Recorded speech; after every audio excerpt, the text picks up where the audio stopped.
Todos queremos ser felices, ¿verdad? Eso es algo universal. Queremos que nuestra vida funcione, que nuestro matrimonio funcione.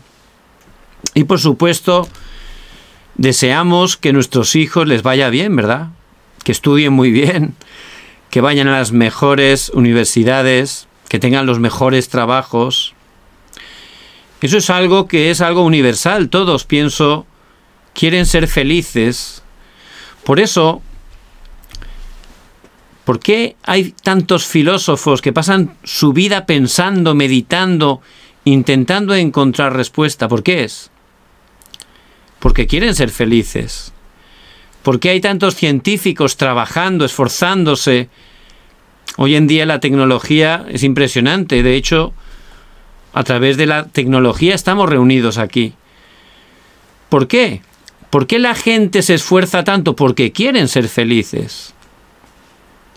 ¿Pero por qué quieren ser felices? Por supuesto, porque son infelices. Por eso se esfuerzan tanto. Y la gente quiere ser feliz y da su vida a través de caminos que piensan que van a encontrar la felicidad. Pero desgraciadamente vemos que la mayoría de los casos no funciona, sino que en vez de darles felicidad, en muchísimos casos lo que le da son todavía más problemas. Por eso la palabra de hoy es tan importante. Tan importante. Jesús le dijo: yo soy el camino, la verdad y la vida. Nadie viene al Padre sino por mí. Está diciendo el Señor: yo soy el camino. Es algo absoluto. El camino, que es verdad. Quiere decir que todos los otros caminos no son verdad. Y que es el único camino que es verdad y que nos da el qué, la vida. ¿Por qué? Porque nos hace regresar con Dios. Y no es una vida cualquiera, es la vida y vida en abundancia, la que el Señor Jesucristo, por su gracia, tiene para nuestras vidas. Durante toda mi vida, la verdad que estaba sufriendo. Yo nací en una familia normal, no teníamos graves problemas, ni económicos. Éramos una familia normal. No tenía unos padres muy religiosos, pero por supuesto en el colegio asistía a clase de religión, era obligado. Tampoco me desagradaba, porque yo creía en Dios, pero por supuesto a mi manera.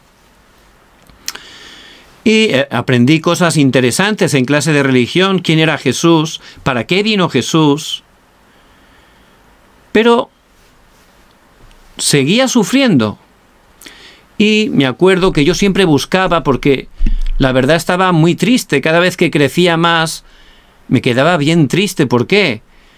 Porque ese tío que de niño jugaba con nosotros, que era tan bueno el tío, que nos daba una alegría cuando lo veíamos, luego empiezas a crecer y te das cuenta que ese tío que tú tenías totalmente en alto, ¿no? Te das cuenta que tenía errores, que no era perfecto. Igual que el tío, pues la mayoría de las personas que de pequeño los veías de una manera y al crecer te dabas cuenta que fallaban muchísimo, como todos nosotros, por supuesto. Pero te dabas cuenta que la gente pues vivía doble vida o triple vida, ¿verdad? Y eso yo no lo entendía. No puedes confiar en nadie, en nadie. Y yo estaba vacío y me acuerdo que intentaba pues buscar a través de muchas cosas, pero no tenía respuesta, era muy inquieto. Yo me daba cuenta, digo, esto no me cuadra, aquí falta algo. No sabía lo que era, pero yo me daba cuenta que algo fallaba ahí, ¿verdad? Y cada vez me frustraba, me amargaba más y tenía un carácter terrible. Entonces me acuerdo que cada mañana levantarse, abrir los ojos, era decir: otro día más. No quiero ni levantarme, ni ir a estudiar, ni quiero hacer nada. Era horrible, una pelea tremenda. Y buscaba y leía y me informaba porque yo me daba cuenta que esto no cuadraba, había algo más, tenía que haber algo más. Esta vida no tenía sentido y económicamente mi familia, mi padre es empresario, iba muy bien y no había grandes problemas. Humanamente muy bien, pero estaba totalmente vacío. Entonces, bueno, un día a través del Nuevo Testamento que tenía de la clase de religión cuando era un crío, pues empecé a leer. Y llegaba por las noches, leía y sentía una paz, todavía me acuerdo porque es la misma que sigo sintiendo, era tremendo, pero en ese tiempo nunca la había sentido. Era algo especial, no se comparaba a nada. Por eso, aunque siempre andaba muy ocupado, porque cuando uno sufre, muchas veces lo que quiere es hacer muchas actividades, porque si uno está tranquilo empieza a pensar y no le gusta lo que ve, ¿verdad? No le gusta su vida. Por eso yo lo que hacía era ir al gimnasio 2 o 3 veces al día y hacer muchas cosas. Y sentía esa paz tremenda. Y un día, leyendo este versículo, Dios me habló. Yo soy el camino, la verdad y la vida. Es como si Dios de verdad me habló a mi vida. No es que escuché una voz, no es eso. Pero Dios me habló. Y ciertamente, por gracia de Dios, allí en mi casa, el Señor me salvó. Y pudo recibir esa salvación tan grande. De verdad fue algo tremendo. Ni siquiera hubiera imaginado que podía haber una vida así. Por eso ciertamente tenemos que estar conociendo por qué. ¿Por qué solo Jesús el Cristo es el verdadero camino? ¿Por qué solo Jesús el Cristo puede darnos la verdadera felicidad? Tenemos que saberlo primeramente para nosotros, pero también ustedes. Dios las ha llamado, las ha escogido, son muy importantes. Dios hace la obra y Dios quiere utilizarles para llevar este precioso evangelio, y mucha gente realmente se encuentra en esa situación. Por eso tenemos que estar preparándonos. ¿Por qué? ¿Por qué solo Jesús el Cristo? ¿Por qué la gente es infeliz? Recuerdo que en la ciudad donde vivía fueron a construir un gran edificio. Era un edificio para el hotel Hilton. Entonces hicieron un gran agujero porque iban a hacer un parking bien hondo para aprovechar el terreno, que era muy caro, y empezaron, por supuesto, a poner cemento, a poner las columnas, cemento armado, hormigón, bien fuerte. ¿Por qué? Porque iba a ser un edificio bien alto. Entonces, claro, la base tiene que ser bien fuerte. Y después de casi un año poniendo todos los cimientos, de repente se dieron cuenta que ese cemento, ese hormigón estaba estropeado. Entonces había un dilema. ¿Qué hacían? Para poder cambiar eso tenían que gastar mucha plata, ¿verdad? Pero claro, si construían, ¿qué iba a pasar? Pues que un día ese edificio, ese rascacielos se caería, ¿verdad? ¿Por qué? Porque la base del edificio es lo más importante. Y en nuestras vidas es igual. Lo más importante es la base. Y la base de quién somos la encontramos en la palabra de Dios. Porque Dios, Él es el creador. Y Él con su palabra de la nada ha creado todas las cosas.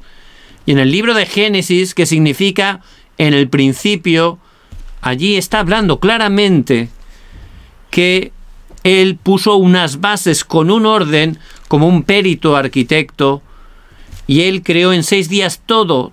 ¿Para quién lo creó? Para nosotros. Porque el 6º día, por su gracia, Dios, del polvo de la tierra, como un alfarero, con todo su amor, dice que nos creó a su imagen, a imagen de Dios. Él nos creó seres espirituales. ¿Para qué nos creó Dios? Para tener relación con Dios, para estar con Él a través del Espíritu. Dice en Juan 4:24 que Dios es Espíritu. Él es Espíritu y nos dio esa parte espiritual para tener relación con Él. Nos dio la bendición espiritual. Solo al ser humano, los animales son preciosos, pero no tienen parte espiritual, no han sido creados a imagen y semejanza de Dios, solo nosotros. Él previamente, como nos ama tanto, creó todo, creó los cielos, la tierra, las plantas, los animales, todo. Y el sexto día, cuando ya teníamos todo preparado, nos creó con todo su amor. Dice en Génesis 2:7 que sopló en nuestra nariz aliento de vida y fue el hombre un ser viviente. Y no solo nos hizo para estar con él. Imagínense un bebé tan precioso. ¿Cuál es el sitio más feliz para un bebé? ¿Cuál es? Los brazos de su madre, eso es indiscutible, ¿verdad? Ahí es feliz. ¿Por qué? Bueno, porque tiene esa relación tan íntima, tan estrecha con su madre. Recibe su amor, su cuidado, su calor, su alimento con su madre. Se siente seguro, ¿verdad? Ahí se siente feliz. Pues ese es el estado de estar con Dios. Ahí estamos felices.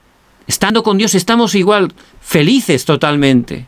Porque Dios nos creó para estar con Él y no ha cambiado. Ese principio sigue vigente. Es el único lugar donde vamos a estar completamente felices, satisfechos, completos, estando con Dios. Porque Él lo ha creado así. Génesis 1:28, y nos bendijo. La primera palabra de nuestro Creador. Y los bendijo Dios y les dijo: fructificad y multiplicaos, llenad la tierra y sojuzgadla. La primera palabra fue bendición, porque es lo que Dios quiere para nuestra vida, para nuestra familia, bendición. Y ¿saben qué? Uno de los atributos de Dios es que es inmutable, no cambia. Él sigue queriendo lo mismo para nosotros. Por eso, estando con Él, a la manera de Dios, estamos felices y podemos estar gozando de esas bendiciones, llevando esa bendición a toda la tierra. Para eso nos creó. ¿Cuál era el camino para gozar esta bendición? Dice en Génesis 2:17, mas del árbol de la ciencia, del bien y del mal no comerás, porque el día que de él comieres ciertamente morirás. Hizo un pacto. ¿Por qué? Porque Él nos ama tanto que nos dio libre albedrío.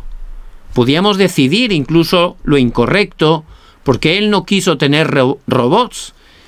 Por eso, ciertamente nos mostró cuál es el camino, obedecer su palabra, para poder gozar de esa vida, de esas bendiciones que Él había hecho para nosotros. Entonces dice en Génesis 1:31 que Dios, el séptimo día, cuando terminó su preciosa creación, todo era bueno en gran manera. Imagínense, era realmente un paraíso.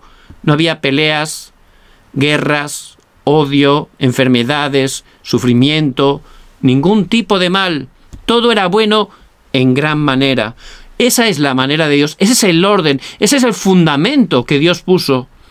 La única manera que podemos estar realmente teniendo esa verdadera felicidad. Entonces, si ahora miramos alrededor, ¿por qué hay tantos problemas?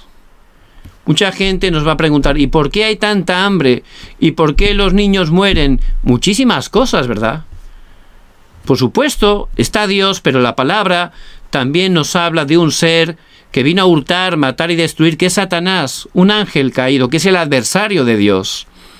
Este ser aparece en Génesis 3 y a través de una serpiente, él originó el problema fundamental, la raíz de todos los problemas. Aparece en ese pasaje, Génesis 3. Lo tenemos que conocer correctamente.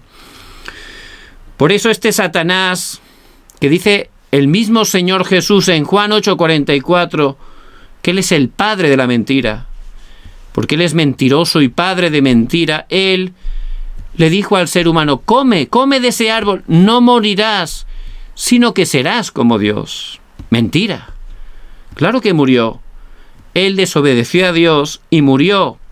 En ese momento el hombre quedó separado de Dios. Dice en Romanos 3:23, por cuanto todos pecaron y están destituidos de la gloria de Dios, separados de la gloria de Dios.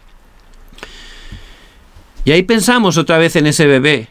el bebé que estaba tan feliz con su madre, pues de repente es como si alguien, un malo, lo toma ese bebé y lo abandona en medio de una calle oscura. ¿Cómo puede hacer eso? ¿Cómo se sentirá en ese momento el bebé? Todo lo contrario, ¿verdad? Por eso, ese es el estado de las personas separadas de Dios. ¿Y por qué dice Pablo en Romanos, todos pecaron? Porque al pecar los primeros seres humanos, Adán y Eva, ciertamente todos pecamos en ello, porque todos venimos de ellos. Y por generación ordinaria hemos recibido esas consecuencias del pecado original. El ser humano no solo quedó bajo el poder de Satanás, no solo quedó separado de Dios, también empezó a vivir con una naturaleza de pecado. Su naturaleza cambió. ¿Qué quiere decir? Que su naturaleza tiende desde ese momento a hacer cosas contrarias a la palabra de Dios. Pecado significa como lanzar una flecha con un arco y esa flecha no da en la diana, no llega o se pasa. Eso es pecado, hacer cosas que realmente no son a la manera de Dios, no funcionan. Parece durante un tiempo que es algo bueno, que puede funcionar, que nos puede dar felicidad, pero es mentira. Lleva a la muerte y a la destrucción. Y ese es el estado de las personas separadas de Dios. Y eso es lo que llamamos el pecado original, el problema fundamental. Desde ese momento, por supuesto, la gente en ese estado no puede ser feliz, ¿verdad? Porque ya le falta lo más importante. Hay un vacío que no sabe cómo puede llenarlo. Por supuesto, la gente no se está quieta, todos queremos ser felices, por eso empezamos a intentar ser felices utilizando lo que este mundo nos enseña. Dice en Efesios 2:2, en los cuales anduvisteis en otro tiempo, siguiendo la corriente de este mundo, conforme al príncipe de la potestad del aire, el espíritu que ahora opera en los hijos de desobediencia. Entonces Satanás empezó a ser el príncipe de este mundo, a gobernar este mundo, porque nos robó esa autoridad que primeramente Dios nos había dado. Por eso él, con ese tercio de los ángeles caídos, los demonios, totalmente están creando un sistema que llamamos la corriente de este mundo. ¿Y este mundo qué es lo que enseña?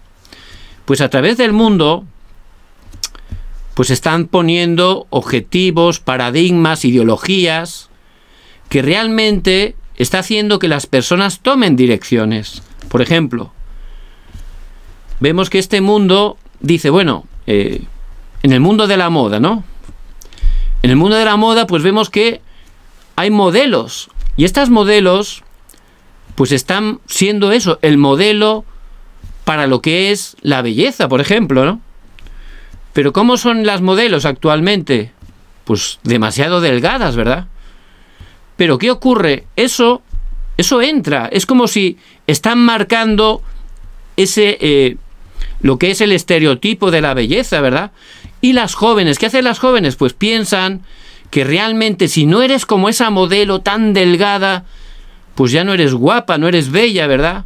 Por eso, ¿qué hacen las jóvenes? Desgraciadamente, pues dejan de comer. Y están teniendo muchos problemas, ¿verdad? ¿Por qué? Porque están poniéndoles un objetivo, una meta, que es algo erróneo, ¿verdad? Dios no dice eso en la palabra. Ese objetivo, ese estereotipo no viene de la Biblia, ¿verdad? ¿Y eso qué hace? Pues que la gente sufra, que muchas jóvenes sufran bullying y estén cayendo incluso en enfermedades y muchas muriendo. Y a través de muchas cosas, ideologías contrarias a la palabra de Dios, este Satanás mueve el mundo haciendo que la gente sea engañada y sufra grandemente. Este mundo dice, si no tienes plata no eres nada. Pero ¿cuánta gente conocemos que hemos visto incluso en noticieros que tienen muchísima plata y su vida es un desastre, su familia es un desastre? Mucha gente sufre hasta el punto que se suicida, ¿verdad? Me acuerdo una vez que estaba haciendo unas gestiones en un juzgado y estaba sentado y había un señor con cara de preocupación cerca de mí. Era un hombre ya de edad y se le veía una persona muy humilde y de repente me empezó a hablar. No lo conocía de nada, pero este hombre estaba sufriendo tanto que necesitaba expresar, ¿verdad? Necesitaba contarle a alguien. Pues estaba yo allí. Dice, de verdad, tengo un problema grandísimo. Y yo me quedé un poco parado, ¿no? ¿Qué le pasa, señor?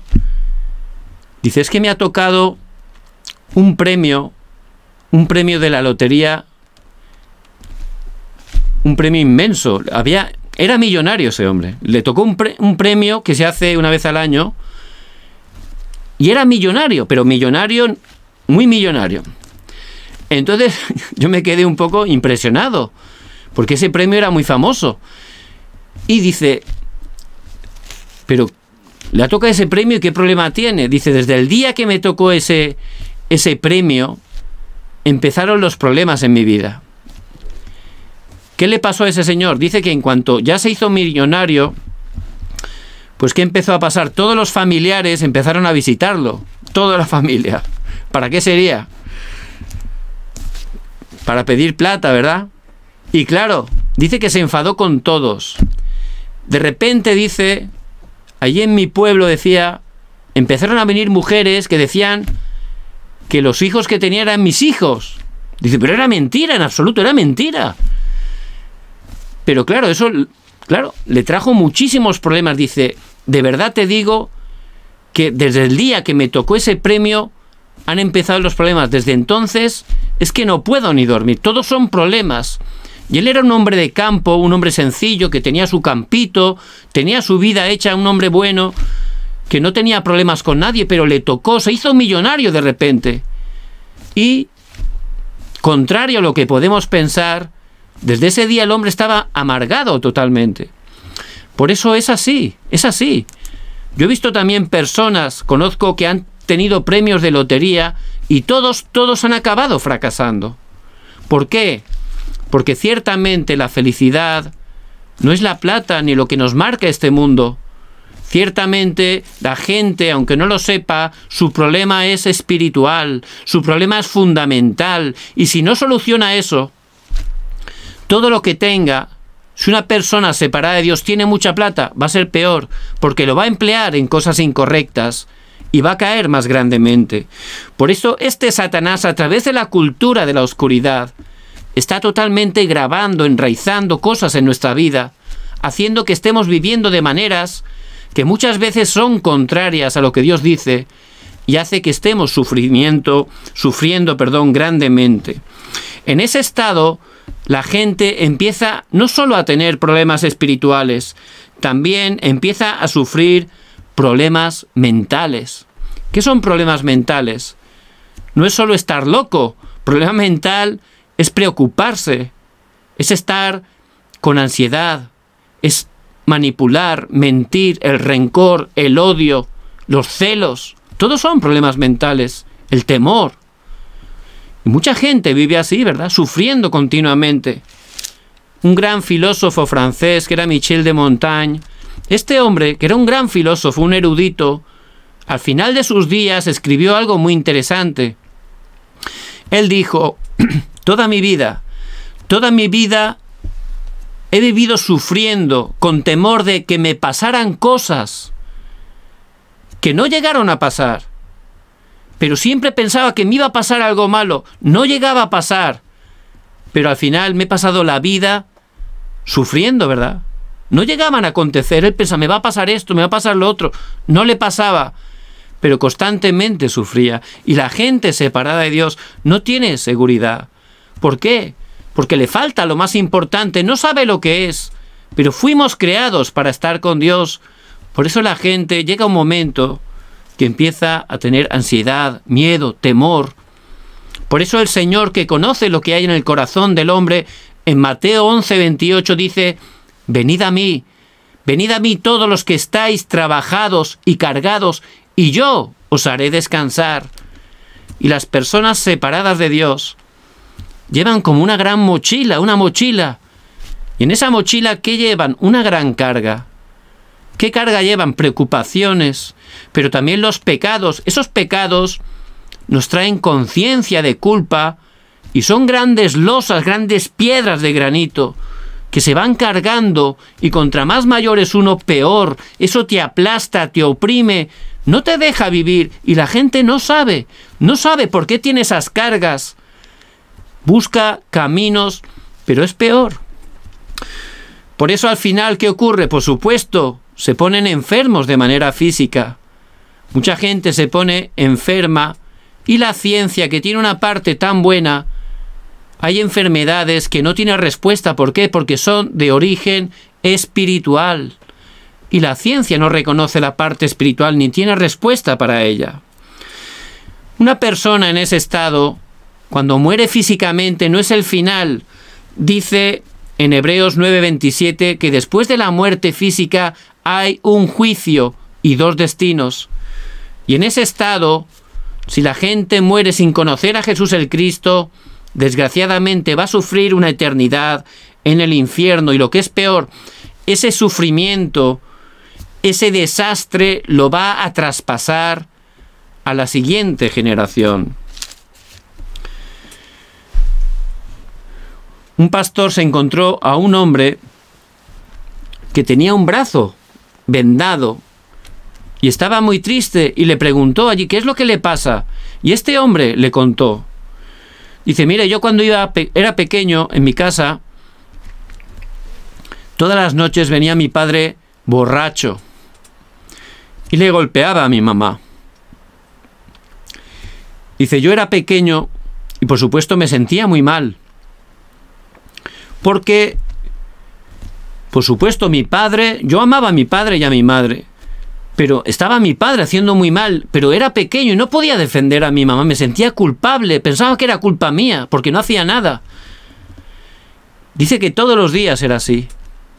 Por eso, este muchacho llegó un momento que empezó, pues, ya a tener un rencor grande a su padre. Dice que un día subió una montaña y empezó a orar. Él no era religioso, pero empezó a orar.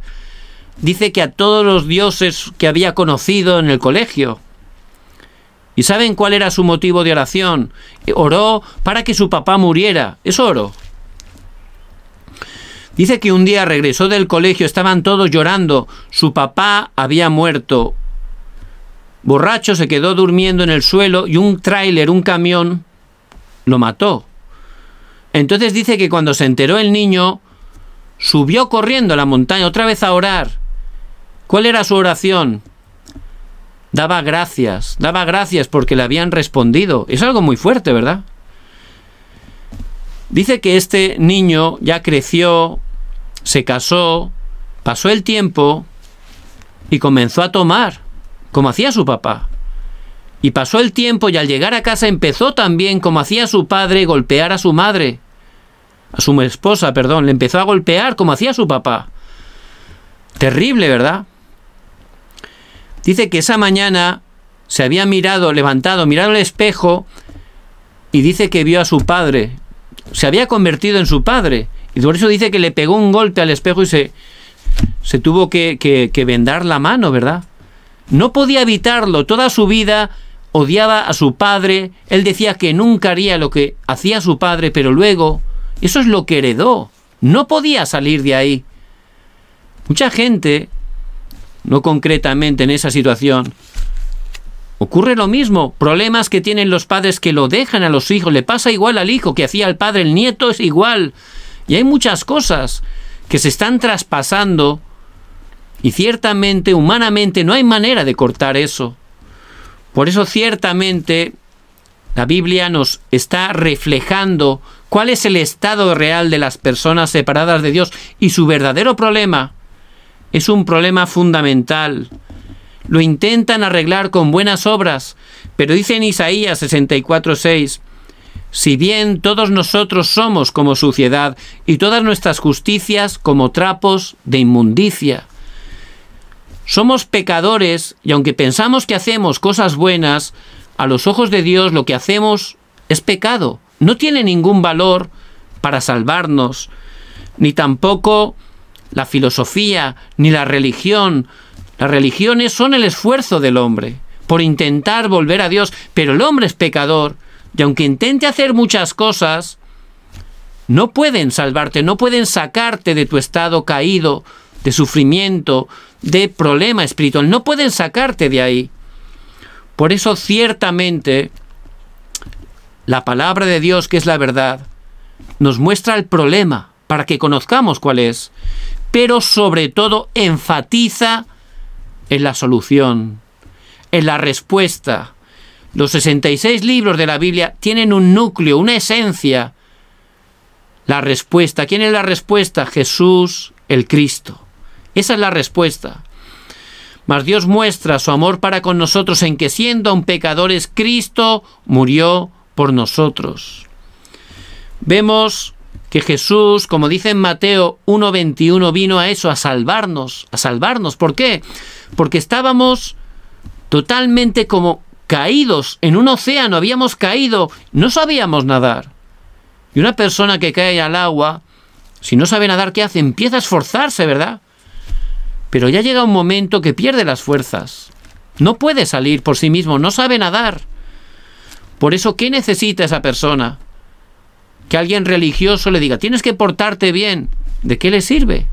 Necesita un salvavidas, un salvador, eso es lo que necesita. Y eso es lo que Dios hizo, envió a Jesús, que es el Salvador. Él vino a salvarnos de ese problema espiritual que nadie más nos puede salvar. Para ello, cumplió el trabajo de Cristo. Cristo significa el ungido. Y en el Antiguo Testamento había 3 oficios que antes de ejercerlos eran ungidos, es decir, le ponían aceite, que era un símbolo del Espíritu Santo. Por eso vemos los profetas, hubieron muchos profetas, pero ninguno de ellos nos podía mostrar, no era ninguno el camino para regresar a Dios. Esos profetas eran un tipo, apuntaban a ese verdadero profeta, que es Jesús el Cristo. Por eso Jesús el Cristo en la cruz, como ese verdadero profeta, dijo, yo soy el camino, la verdad y la vida, nadie viene al Padre sino por mí. Como estábamos separados, Él nos abrió el único camino, porque el único mediador entre Dios y los hombres es Jesucristo. También en el Antiguo Testamento hubieron muchos sacerdotes, hubieron muchos, ¿verdad? Y hacían sacrificios continuamente, pero ellos no podían quitarnos de los pecados, perdonar nuestros pecados. Eran también un tipo del verdadero sacerdote, apuntaban a Jesús el Cristo, que es el verdadero sacerdote, que de una vez para siempre, en su sacrificio en la cruz, perdonó nuestros pecados, nos sacó de los desastres, nos sacó de la maldición. Y también en el Antiguo Testamento hubieron muchos reyes, algunos muy famosos como el rey David, pero ninguno de ellos podía vencer a Satanás. Por eso ellos eran un tipo de Jesús el Cristo, el verdadero rey, que en la cruz, como dice en 1 de Juan 3:8, para esto apareció el Hijo de Dios, para deshacer las obras del diablo. Por eso, la única respuesta para poder hacer que volvamos con Dios, que salgamos del pecado y del poder de Satanás, es la manera que Dios da. Jesús, el Cristo, y Él murió, pero al tercer día resucitó. Esa es la evidencia de que Cristo venció a Satanás, al pecado y a la muerte. Y a través de su fe en Él, a través de la gracia, porque es por gracia, es un regalo, un don de Dios, como dice en Efesios 2, 8 y 9, porque por gracia sois salvos por medio de la fe, y esto no de vosotros, pues es don de Dios, no por obras, para que nadie se gloríe, es un regalo de Dios. Estábamos tan caídos, tan atados, con la mente entenebrecida, no podíamos salvarnos, pero Él vino y lo hizo todo en la cruz por nosotros, Jesús el Cristo, para poder darnos ese regalo. Solo hay que creerlo, solo hay que recibirlo. Un regalo, no hay que hacer nada, solo recibirlo y disfrutarlo. Y ese es el evangelio tan grande que hemos recibido. Por eso, ustedes, que son hijas de Dios tan importantes, que tengan esa seguridad, que Jesús el Cristo es solucionador de todos los problemas. No importa el problema, la dificultad, la situación que estén enfrentando, que cada día pongan su fe en Jesús el Cristo. Pablo, que pasó por persecuciones, fue apedreado injustamente, tempestades, fue apaleado. Él, en Filipenses 4:13, dijo: todo lo puedo en Cristo que me fortalece. Por eso cada día que estén en Cristo, permaneciendo en Cristo, porque Él ya tiene toda la victoria para nosotros. Y que cada día tengan ese tiempo, como tenemos ahora juntos, un tiempo personal, donde puedan estar repasando muy bien la palabra. Ahora tienen este documento para esta semana, que lo puedan repasar, buscar los discípulos, que lo estén grabando, enraizando en sus vidas, para poder luego compartirlo. Y después oren, que estén orando cada día. Oren en el nombre de Jesús el Cristo, porque ciertamente el Señor dice: si algo pidiereis en mi nombre, yo lo haré. Juan 14:14. Porque el nombre de Jesucristo es nombre sobre todo nombre. Él ya tiene todo el poder del cielo y de la tierra. Y cada día, como digo, en ese tiempo, mediten la palabra. Oren con la palabra. Y sobre todo, que cada día puedan compartir esa vida, esa respuesta de que Cristo está con ustedes. Si tienen ese corazón, van a ver cómo Dios levanta grandes respuestas.